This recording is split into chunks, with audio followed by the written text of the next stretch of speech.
네, 코로나19의 확산세가 다시 증가하고 있습니다. 사상 초유의 거리두기 4단계를 우리가 맞이해서 우리는 작년보다 오히려 더 악화된 현실을 겪고 있습니다.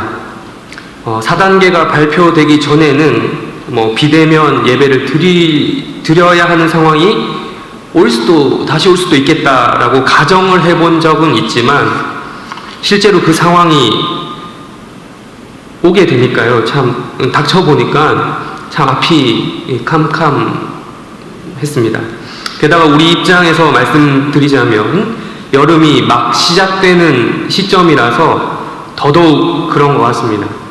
교회 사역에 있어서 여름이라고 하는 이 계절은 교육부서 사역에 1년 농사를 판가름해주는 아주 중요한 시기입니다. 감사하게도 불행 중 다행이라고 영아부 유치부는 4단계가 발표되기 전에 지난주 절묘하게 여름 성경학교가 끝이 났습니다.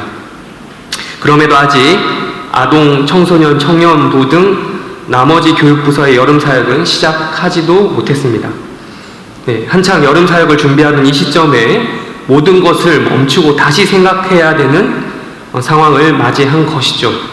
당장 제가 담당하고 있는 청년부부터 어떻게 또 여름 수련회를 구상해야 될까, 어떻게 준비하고 진행해야 될까 라는 생각, 그리고 또 겨우 예배를 지난 1년간 좀 힘들었던 그 예배를 다시 복구시켜 가고 있었는데 말짱 도루묵이 된 것 같아서 어떻게 또 사역을 이어나가야 할지 제가 머리가 다 아프더라고요. 참으로 지혜가 필요한 시점입니다.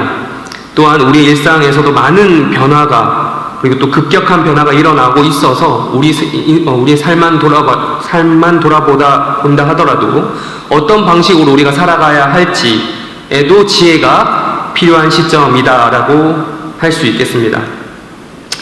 이렇게 다시 코로나 바이러스가 확산되고 있다라고 하는 상황 속에서 우리는 유행처럼 사용하고 있는 이 말을 다시 한번 떠올리게 됩니다. 코로나 때문에, 혹은 코로나만 아니었더라면, 이 말이죠. 사회 전반적으로 이 말이 지금 쓰이지 않는 곳은 없는 것 같습니다. 일일이 다 적용하기엔 그 범위가 매우 방대하기 때문에 대표적인 예로 학생들의 상황에 한정지어서 말씀드려 보겠습니다. 코로나만 아니었으면 제가 시험을 잘 칠 수 있었는데 망쳤습니다. 코로나 때문에 학교 수업도 제대로 못 듣고 코로나 때문에 입시도 망했습니다. 코로나 때문에 대학생활도 제대로 못해서 이번 학기 학점 완전 말아먹었어요. 이런 이야기들이죠. 물론 이러한 말이 아예 근거가 없는 것은 아닙니다. 실제로 코로나로 인해서 원격 수업을 진행했던 결과 학생들의 학력 저하 현상이 발생하고 있다는 통계를 정부에서 발표한 적이 있었습니다. 아무래도 온라인으로 수업을 진행하면 공부를 제대로 하기가 어렵죠. 전반적으로 학습 능력이 저하될 수밖에 없습니다. 그러나 모든 사람이 다 그렇게 학습 능력이 저하되고 학점이 떨어지고 입시에 실패했을까요? 아니겠죠. 어떤 사람은 오히려 이 기회를 삼아 시간을 아끼고 학습 능력을 극대화시켜서 시험 성적을 더 잘 거두고 입시에 성공하기도 했다는 이야기를 들을 수 있었습니다. 누군가 붙는 사람이 있으면 누군가 떨어지는 사람이 있는 것처럼 누군가 떨어지는 사람이 있으면 누군가 붙는 사람이 있는 거죠. 누군가는 반드시 좋은 학점을 받게 되어 있고 누군가는 반드시 합격을 하게 되어 있습니다. 모두가 다 떨어질 수는 없다는 것이죠. 재미있는 것은 코로나만 아니었더라면 이 문구 다음에 붙는 말들의 특징입니다. 긍정적인 말이 따라 나오지 않고 주로 부정적인 말들이 따라 나오죠. 코로나 때문에 뭘 하지 못했다, 코로나만 아니었더라면 무엇을 했을 것인데 못했다 등등의 이러한 말들이 일종의 공식처럼 붙습니다. 이것은 우리가 현실을 부정해야 한다라는 말이 아닙니다. 코로나로 인해서 못하는 것이 실제적으로 우리가 많아졌다는 것은 사실이잖아요. 그전에는 가능했지만 지금은 불가능해진 상황들이 있어요. 정상적이지 않은 상황들이 우리 주변에 가득합니다. 이게 신자 불신자 가립니까? 아니죠. 우리 그리스도인들이라고 예외가 아닙니다. 오늘도 우리는 불신자들과 다를 바 없이 생존을 위해서, 먹고 살기 위해 생업 현장에서 치열하게 살다가 이 예배의 자리에 나오셨으리라 생각을 합니다. 세상 사람들이 이렇게 말하죠. 아니, 맨날 예배 드리지 말라는 소리가 아니라 코로나만 아니면 예배 드리러 가도 된다니까. 코로나 때문에 비대면이 된 김에 오늘만큼은 좀 쉬어. 이번 주 주일만큼은 한 주 정도 쉬고 좀 어디 가서 거기서 온라인으로 예배 드려도 되지 않겠니? 하나님께서도 코로나인 거 다 아시는데 이해해 주실 건데 왜 뭘 그렇게 급하게 교회를 가려고 하느냐라는 말들을 한다는 거죠. 라고 하면서 그리스도인들을 지혜 없는 자들, 융통성 없는 자들로 치부하는 목소리들이 있습니다. 그러나 혹자가 말하는 대로 예배를 사수하고자 하는 그리스도인들에게 정말 지혜가 없어서 그러는 것일까요? 아니겠죠. 앞서 제가 말씀드린 바처럼 어떠한 위기 가운데에서도 지혜가 있는 누군가는 위기를 오히려 기회로 삼기도 한다라고 했습니다. 중요한 것은 어떤 상황이든 간에 그 상황을 이겨낼 지혜가 필요하다는 것이죠.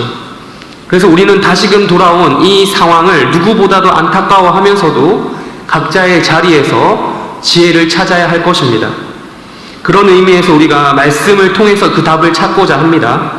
모든 성경 말씀이 그 답이 될 수 있다라고 생각을 하지만 특별히 지혜서 중에서도 오늘 우리가 읽은 본문 잠언 말씀, 그 잠언 말씀 중에서도 16장 중에서도 1절부터 9절, 오늘은 특별히 1절부터 4절과 9절의 말씀을 통해서 지혜가 무엇인지 찾아보도록 하겠습니다. 먼저 1절을 우리 한번 보겠습니다. 1절 다시 한번 읽어보겠습니다. 시작.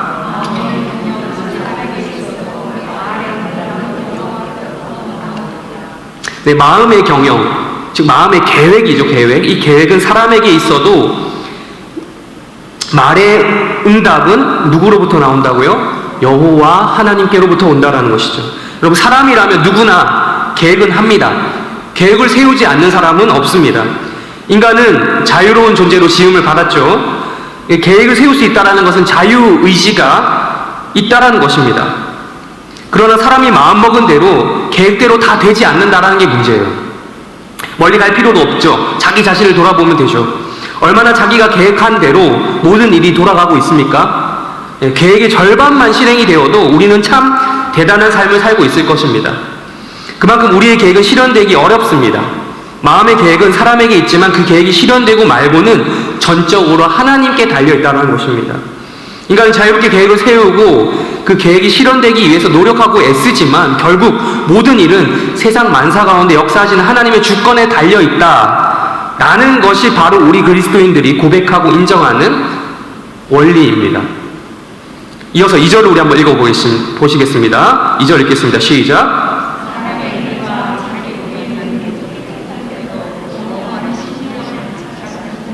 네, 사람은 누구나 자기가 하는 행동이 옳다고 생각을 합니다. 물론 지나고 나서 후회하는 경우는 있습니다. 하지만 그 행동을 하는 순간만큼은 옳기 때문에, 옳다고 믿기 때문에 그 행동을 하는 거죠. 실행하는 거죠. 심지어 여러분, 범죄자도 자기가 그 범죄를 하는 순간만큼은 자기가 하는 그 범죄 행위에 정당성을 부여합니다. 나는 이러한 이유가 있고 저러한 이유가 있기 때문에 이 행동을 한다라고 자기 세뇌를 시키는 거죠. 이러저러한 생각 없이 범죄를 행동에 옮기는 경우도 있겠습니다만 최소한 자기가 하는 행동이 옳다고 하는 점에서는 똑같아요. 별다른 생각 없이 사람을 마구 죽이는 사이코패스라고 할지라도 자기가 보기에는 나름 깨끗한 행동이라고 간주하고 행동한다는 점에서 우리는 놀라는 겁니다. 또한 사람이 행동을 한다는 것은 이미 마음속에 계획을 하고 있다라는 뜻입니다. 그러한 점에서 1절과 2절이 이어지죠. 사람의 행위는 마음속에 계획을 세운 것을 실천에 옮긴 것이다 라는 것입니다. 그리고 사람은 자기 행위가 옳다라고 생각한다라는 거죠. 그렇게 하고 옳다고 생각하니까 행동한다라는 거죠. 정말 잘못되었다라고 생각하는 사람은 그 행동을 하지 않아요. 우리가 흔히 들을 수 있는 말 그거죠. 어쩔 수 없었다. 그럴 수밖에 없었으니까 그랬다라고 하는 것은 사람 앞에서는 통할지 모르겠지만 하나님 앞에서는 통하지 않는다라는 것입니다. 하나님께서 심령을 감찰하시기 때문이다 라고 말씀해서 이야기하고 있습니다. 어느 누구든 인간이라면 자유의지를 가지고 그 행동을 하는 것이기 때문에 스스로가 그 행동에 대한 책임을 져야 한다라는 것이죠. 이어서 우리 3절 말씀도 읽도록 하겠습니다. 시작.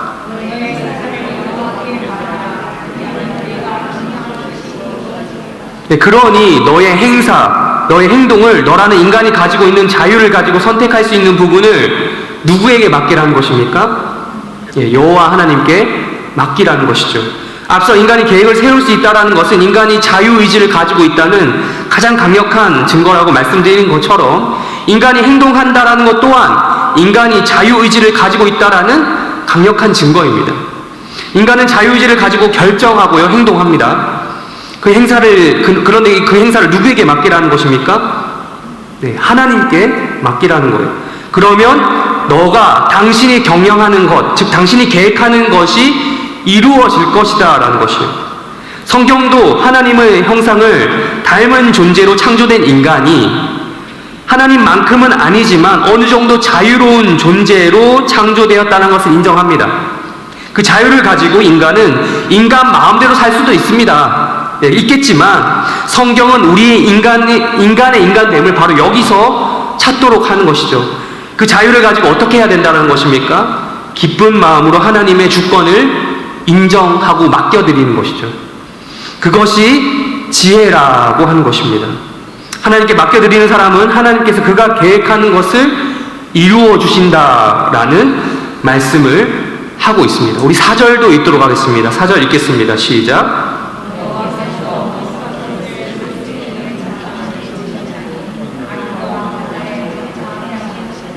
그러나 여기서 우리 모두가 가지고 있는 일종의 딜레마가 발생을 합니다. 바로 악에 대한 문제입니다. 온갖 것이라고 우리 적혀져 있죠. 이 온갖 것에는 선한 것도 있지만 악한 것도 포함이 됩니다. 선한 것은 문제될 게 없어요. 근데 악한 것이 문제예요. 악한 사람이 문제입니다. 여기서 악함이라는 것은 두 가지 의미가 있겠는데요. 첫 번째로 상대적인 의미가 있겠고 두 번째로 절대적인 의미가 있어요. 상대적인 의미에서 악함, 그리고 절대적인 의미에서 악함이 이렇게 두 가지가 있는데 먼저 상대적인 악함을 살펴보자면 말이 좀 어려울 수가 있는데 전혀 어렵지 않습니다. 내 뜻과 계획이 실행되지 못하는 상황이 곧 악함이다 라고 하는 것이 상대적인 악함이겠죠. 그리고 그 대척점에 존재하는 사람이 악인입니다. 쉽게 말씀드리자면, 예를 들어 말씀드리자면 더운 여름날에 아이스크림을 보고 그 아이스크림 먹고 싶다라고 생각하는 아이가 있어요. 그것을 못하게 막은 부모가 있습니다. 그것 때문에 울고 있어요. 그럼 그 아이에게 있어서 그 상황은 어떤 상황입니까? 네, 악한 상황이죠. 그 아이스크림을 주지 않은 부모는 그 아이에게 있어서만큼, 그 순간만큼은 악인인 거예요. 네. 반대로 아이스크림을 먹고 싶은 대로 먹을 수 있었다면 그 상황은 그 아이에게 선한 상황이고, 아이스크림을 준 사람은 그 아이에게 있어서 부모가 아닐지라도 선인이죠, 선인. 네. 이처럼 모든 인간이 자유롭게 자신의 필요에 따라 선택을 하게 되는데 그것이 인간 사회 내에서 충돌된다는 거예요. 그게 문제입니다. 누구의 욕구가 이루어지려면 누구의 욕구는 꺾여져야 한다는 것이죠. 세상에 죄가 들어온 이래로 현실적으로 이 세상에 존재하는 모든 사람의 욕구가 모두 다 충족된다. 그런 선함이라는 것은 없어요. 불가능해요. 코로나 하지만요, 우리가 이 코로나 때문에 어느 누구는 이익을 누리고 있는 사람이 있을 거예요. 그것 때문에 이 상황을 반기는 사람도 반드시 있을 것입니다. 이런 말 있잖아요. 비가 오면 우산 장수가 행복하고 해가 뜨면 집신 장수가 행복하다, 이런 거 있잖아요. 이렇게 인간 세계 내에서 선함, 악함이라는 것은 상대적인 의미를 가지고 있습니다. 그러나 이게 무조건적으로 상대적이지만은 않습니다. 모든 다른 종교와 철학이 상대적인 개념을 이야기하지만 우리가 믿는 이 기독교 진리만큼은 절대적인 개념을 논합니다. 절대적인 의미에서 악함이란 무엇이겠습니까? 우리가 말씀에서 확인할 수 있듯이 하나님의 뜻에 반대하는 모든 것이 악함입니다. 하나님께서 인간에게 주신 가장 최상의 법인 이 말씀의 법, 율법에 반하는 모든 것이 악함이죠. 그래서 우리 기독교인의 신앙 수칙 및 생활 수칙이 바로 말씀이잖아요. 여호와를 경외하는 가장 구체적인 방법은, 지혜를 찾으시는 가장 구체적인 방법은 우리에게 허락해 주신 말씀대로 살아가는 것입니다. 앞서 계속해서 말씀드렸지만 분명 인간에겐 자유의지가 있어요. 그럼에도 인간은 그 의지를 가지고 하나님 뜻대로 살도록 노력해야 합니다. 그것이 절대적인 선함이죠. 그렇지 않을 경우 절대적인 악함이 발생하게 됩니다. 이미 많은 경우에 있어서 절대적인 악함이 판을 치고 있습니다. 하나님을 제대로 예배하지 못하는 지금과 같은 상황도 어떻게 보면 악함의 일종입니다. 코로나 바이러스의 분명한 원인 규명이 되고 있진 않지만 추정만 할 뿐 물증이 아직 나오지 않았죠. 그렇지 않고 있지만 확실한 것은 그것이 인간의 악함으로 인해 발생했다는 것입니다. 이것도 인간의 자유의지에서 나온 결과죠. 그럼에도 우리는 이러한 악한 상황조차도 4절의 말씀을 인정해야 하는 것입니다. 이 악함도 온갖 것에 포함이 된다라고 말이죠. 하나님께서 의도적으로 악한 상황을 발생시킨 것은 절대 아니지만 이 모든 상황, 악한 상황이든 선한 상황이든 하나님의 절대적인 주권 아래 놓여 있다는 것을 우리는 인정해야 합니다. 우리는 모든 것이 순기능을 하도록 하나님께서 우리를 창조하셨지만 죄로 인해서 역기능이 발생했음에도 여전히 하나님께서는 그 죄로 뒤덮여 있는 악함조차 들어서 자신의 영광을 위해 사용하신다라는 믿음을 가져야 한다는 것입니다. 단 우리가 4절 하반절 부분은 이 개역개정 성경 번역에 약간의 오해의 소지가 있기 때문에 짚어두고 넘어가려고 합니다. 우리 4절 하반절 부분 악인도부터 우리 조금만 읽어볼까요? 다시 한번 악인도 읽어보겠습니다. 시작. 악인도 악한 날에 적당하게 하셨느니라. 이 말씀 우리가 얼핏 읽으면 하나님께서 창조하신 날 중에 악한 날이 있었나? 라는 식의 하나님의 어떤 신적인 성품 자체에 그분의 신격 자체에 대한 의문이 들 수도 있어요. 잘못 이해하면 악함 자체에 대한 어떤 정당성 부여 정도로 보이기 때문에 주의 깊게 생각해야 되는 말씀입니다. 그러나 다른 번역본을 보면 의문이 좀 쉽게 풀리는데요. 다른 번역에는 이렇게 말합니다. 바른 성경에서 이렇게 말합니다. 심지어 악인도 재앙의 날을 위해 만드셨다. 새 번역 성경은 이렇게 말합니다. 악인은 재앙의 날에 쓰일 것이다. 그러니까 이게 악인을 악함이라든지 악인을 옹호하거나 정당성을 부여하기 위한 말씀이 아니라 악한 인간이 자유롭게 악한 행동을 한다고 할지라도 반드시 절대적으로 선하신 하나님께서는 자신의 주권을 가지고 악한 행동에 대한 심판을 하실 것이다 라고 하는 말씀입니다. 그러니 어떻게 하라는 것이죠? 하나님의 주권을 인정하고 절대적인 악함을 버리라는 것입니다. 지금 당장 내 눈에 모든 상황이 악해 보이더라도 그 악함에 동조하지 말고 하나님의 선하신 뜻을 믿고 의지해야 한다는 뜻의 말씀입니다. 우리 마지막으로 9절 우리 한번 읽도록 하겠습니다. 9절 마지막 9절 우리 한번 읽겠습니다. 시작.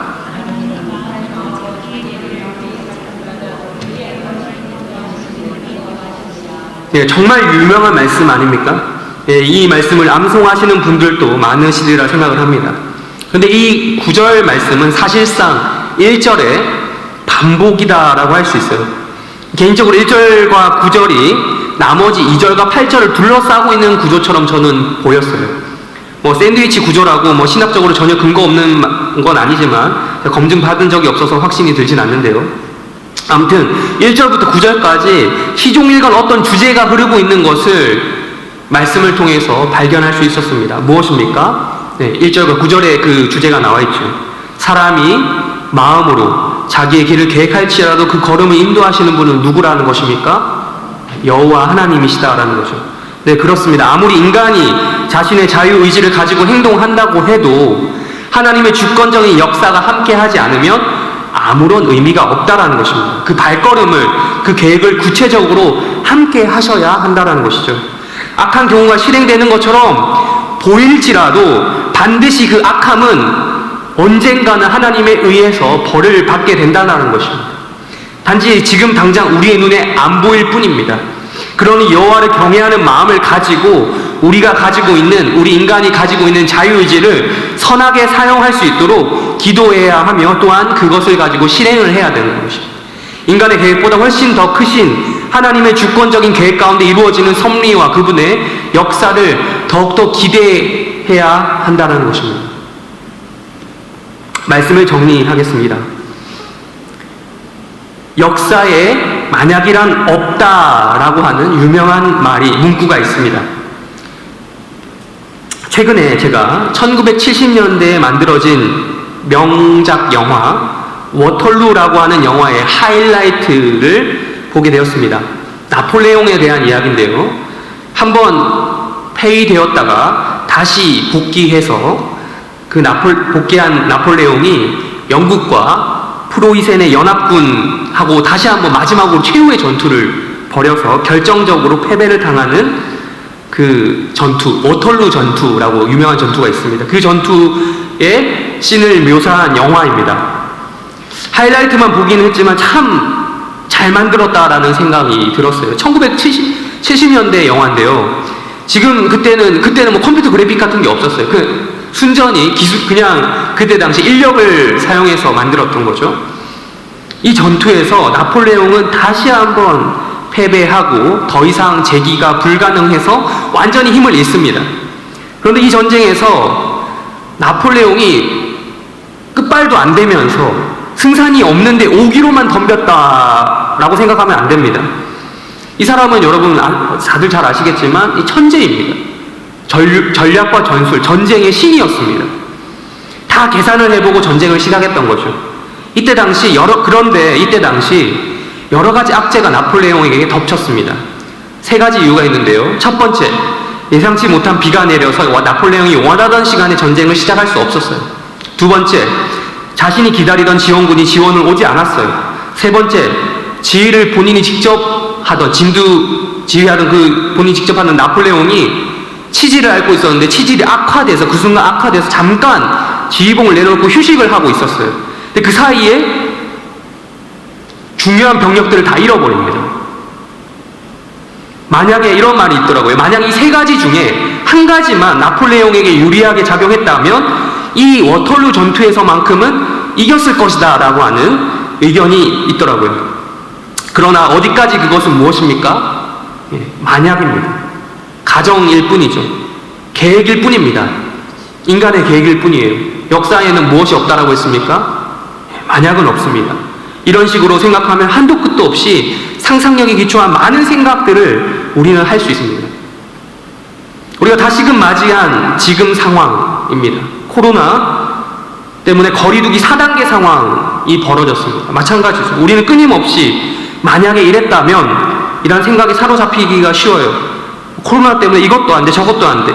코로나만 아니었다라면 이렇게 할 수 있었을 거야. 등등의 이런 말들을 하곤 합니다. 근데 이런 말들을 일반적인 생활 부분에서는 할 수 있다 치지만 더 이상 신앙적인 부분에서는 하지 말아야겠습니다.